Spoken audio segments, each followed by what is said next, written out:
Hello, my name is Jacob Brown, and this is a presentation about professional teaching standards for Grand Canyon University, Section 502. There are commonalities between teaching standards. Because I plan to become a secondary education science teacher, I will be comparing the Interstate Teacher Assessment and Support Consortium, INTASC, Model Core Teaching Standards with the National Science Teaching Association, NSTA standards for science teacher preparation. Both standards speak in relation to content knowledge. Both INTASC and NSTA standards emphasize these key components related to content knowledge.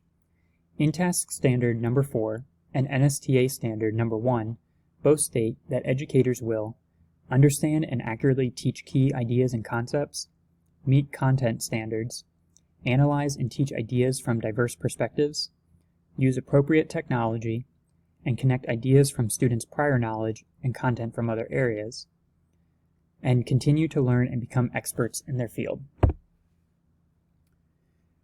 For instance, in regards to content knowledge, these are some examples for how INTASC and NSTA standards word the key components. For instance, under content standards, INTASC states that effective teachers will guide learners through learning progressions and promote each other's learning achievement of content standards. NSTA states that effective teachers will, quote, demonstrate knowledge of how to implement science standards, learning progressions, and sequencing of science content for teaching their licensure level PK to 12 students. Another example would be in regards to the use of technology. INTASC states that, quote, the teacher uses supplementary resources and technologies effectively to ensure accessibility and relevance for all learners. NSTA standards state that effective teachers will demonstrate knowledge of the supporting role of science-specific technologies. Here are some other examples of how both standards word key components in relation to connecting ideas and continuation of learning. Another example of commonality between the standards speak in regards to learning environment. Both INTASC and NSTA standards emphasize these key components related to creating a positive learning environment. INTASC standard number 3 and NSTA standard number 3 both state that educators will display cultural competency, create a safe, open, positive, and respectful environment for all students, and use a variety of learning methods to engage all students. For example, in regards to a positive learning environment, INTASC states that, quote, the teacher collaborates with learners, families, and colleagues to build a safe, positive learning climate of openness, mutual respect, support, and inquiry, end quote.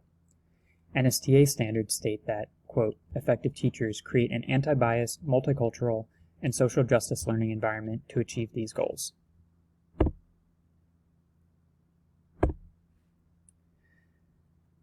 In regards to professional collaboration, the NSTA standards speak very little on this topic.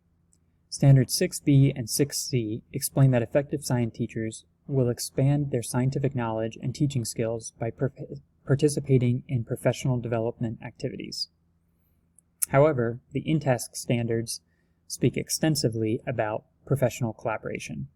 According to INTASC, effective teachers will meet with other school professionals to discuss ways to meet learning needs of diverse students, work with other teachers to create a positive school culture, communicate effectively with students and their families about learning expectations, collaborate with community resources to support student learning and success, serve in leadership roles and advocate for students' needs, and engage in professional learning communities. Overall, effective educators will collaborate with other professionals in their school, including other teachers, speech and occupational therapists, special education teachers, guidance counselors, and administration in order to ensure their students' physical, academic, and social needs are being met. Effective educators will also collaborate with outside professionals in their specialty area to ensure that they are staying up to date with the content they are teaching. A couple studies about professional collaboration.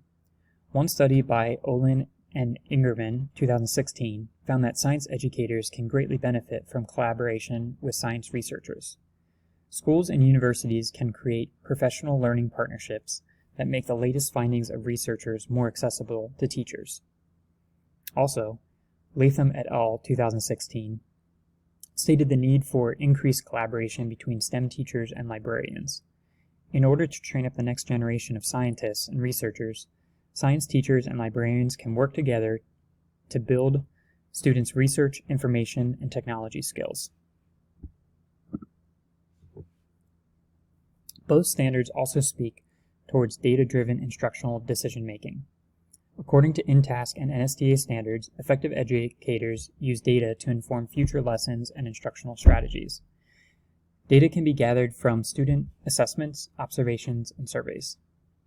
For instance, in regards to data-driven, InTask states that, quote, independently and in collaboration with colleagues, the teacher uses a variety of data, including systematic observation, information about learners, research, to evaluate the outcomes of teaching and learning and to adapt planning and practice, end quote. NSTA states that effective teachers collect, organize, analyze, and reflect on formative and summative evidence and use those data to inform future planning and teaching. Another study about data-driven instructional decision-making by Gelderman, Bloom et al. Found that in general, educators do not lack access to reliable data, but instead struggle to interpret data to inform their instruction. Key reasons that educators do not use data include, quote, a lack of collaboration, a negative attitude towards data use, and a lack of data literacy with regard to data use, end quote. Finally, in regards to advancing the profession, the InTask standards speak extensively towards this. Effective educators will strive to improve their practice and advance the profession by understanding the responsibility and ethical standards of the profession, reflecting on and improving instructional strategies, differentiating instruction to meet the needs of diverse learners, using outside technology and resources to improve practice, participating in ongoing education in order to stay up to date with latest research findings, adapting quickly to new changes and improvements in practice, advocating for students, the community, and the profession at the local, state, and national level, and also taking on leadership roles. These are the references, and thanks for listening.